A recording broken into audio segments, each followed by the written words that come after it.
page 238 et 239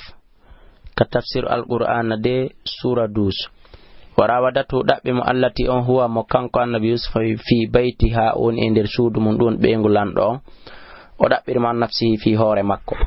wa ghallaqatil abwaba o soki dambude den fo den non no duri ko de jeedidi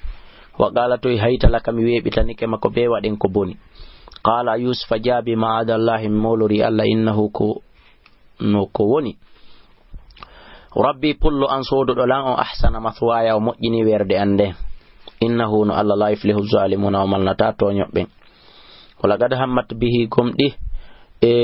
nene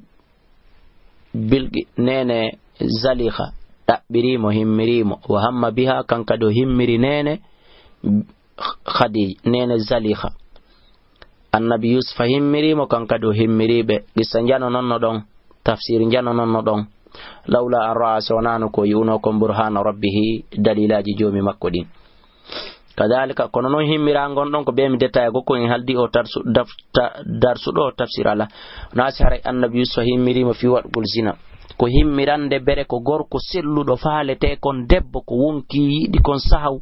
ko on faale do woni ko are makko na faale wadugol ko boni ma faale fibugol wonde yedday Allah dum mi sifo bere kun don sifejen on yilto ka numéro téléphone ji fiyo en yanyo gissaw kadhalika ko anoni le nasrifa fiyo me yilu me itan he makka su abone on wal fahsha e ko nyiddi kon innahu kanko min ibadina ko jiado jiyabe amen al mukhlasina labube wastabagal baba be adon rika dambugal wa qaddat seke lami sawdolo ke Yusuf min duburin hella bawo wal fayabe tabi sayyida ha pullo mabbe wala dal babi ka dambugal waya ko pullo makko waya ko modi makko foko pullo qala to ima jazaa kun don joddi man arada on falana do be halika yimbe ma be ngure manen su an ko boni illa an yusjana sona yo soke aw adabun ma lati mun musude qala Yusuf maki yara wadatini an nafsi ko dabbiri lan hore an namin dabbimo wa shayda sayyidati lakad shahidun sayyidatu tob min ahli aymode yimbe makko be wonde in kana silati ke gami sudulukum makko kon qudda se kori min qubulin yeso fasadaga tare gongi o kanko min al-kadibin ko jiado e fenobe wen kana silati ke gami sudulukum makko kon qudda se kori min duburin baaw fakadabat ufini wa huwa ra kanko Yusuf min as-sadiqin o jiyama e gongobe falamma ra'a tumande lando yuno gami sudulukum Yusuf kun qudda se kori min duburin baaw qala wi innahu dun do min kayde kunna ko jiadun e jamfaaji mon onore ben inna kayda kun andun pilanji mon ni azimun ko mawnudi Yusufu aaridi durno an hada e o dum do tarondi to dum an kadi be ngo an wastaghfiri insana li dambiki bakkato jimadi innaki an kunti alati kede min al khatina jiado yo wopo be afalji wa qala niswatun sunnabe be wi fil madinati ender sarende imratul azizi be ngolan don to rawido fata o dabbiri su kama ko nafsi gay hore makko kadu shaghafa gom di suddimo hubban geggol inna men la naraha me yimo fi dalalin ender majjir mubinin feñunde waylite lamma sami'tu tumande onanno bi makrihinna pewje mabbe de arsalat onil ilayhinna faade mabbe watadat lahunna umarani be muttaka an subbindurdum ka subbindete ngawlu hoy wa atato jonni kullu wahidatin goto kala minhunna mabbe sikkina labi wa galatu Yusufa ukhruju alayhinna yalti e hore mabbe do falamma ra'aynahu babe yimo akbarnahu be haawimo be mawninimo wa qattana be taji aydiyahunna jode mabbe de وقلنا بي حاشا لله كاوي الله ما هذا بشرا او دو ونالي ندو ان هذا او ونالي الا ملك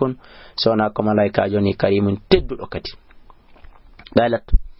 نين زلي خي فذلكن الذي اكو او دو مودون نو متاجي دون جوده مسابو mon lumtunnani fihi filir dollan aybinir dum bonno dollan inde fimo ko gonga wala gadda wattu gomdi mi dabbiri mon nafsi gay hore makko fasta soma o sali wala illam yafal wallahi so huwali andi joni o hebi fere no rekoni sira bawo yibe ya wadi bone buri kanko ko wadi kom wa illam yafal wallahi so huwali ma amuruhu kom yamiri mako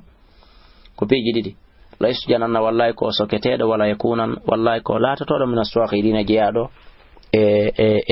hersube jasinabe wirtabe qala on say Yusuf ma ke rabbi jomi asijunu enele awako kasongon habbu ilayya buranila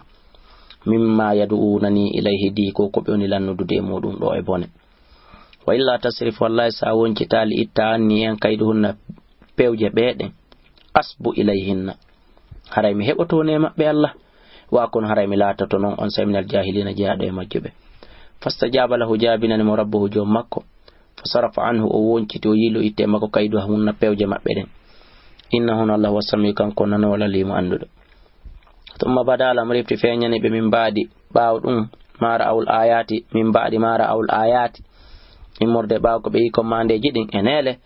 la yasjununnahu o ɗo ko beɓe soka mo nani hatta hinin ha e data ha e dumunna ha ka Allah mu yotaw ɓe waɗi ɗum wa dakhala maahu naati de makko ko Yusufa sijjina ka kasa fatayani sukaɓe ɗiɗo ɗum kadi no mari qissa jano qala ahaduma goɗɗo e maɓɓe wi inni min arani mi hoyɗi hoore an ka koydol asiru khamran miɗo hama beere jonna pullo on ko ɗum o wowno gollude ade o sokede wa qala al akhar o yawi inni min arani mi yi hoore an ahmilu miɗo rondi fawqa rasi ka hoore an khubzan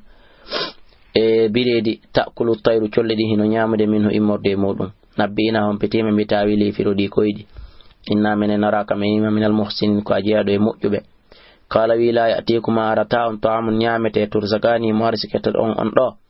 illa nabbatukuma sonami humpitay on tawɓi tawilihi firo on ñamete qabla an ya'tiyakuma ko adi kañum ñamete on arde on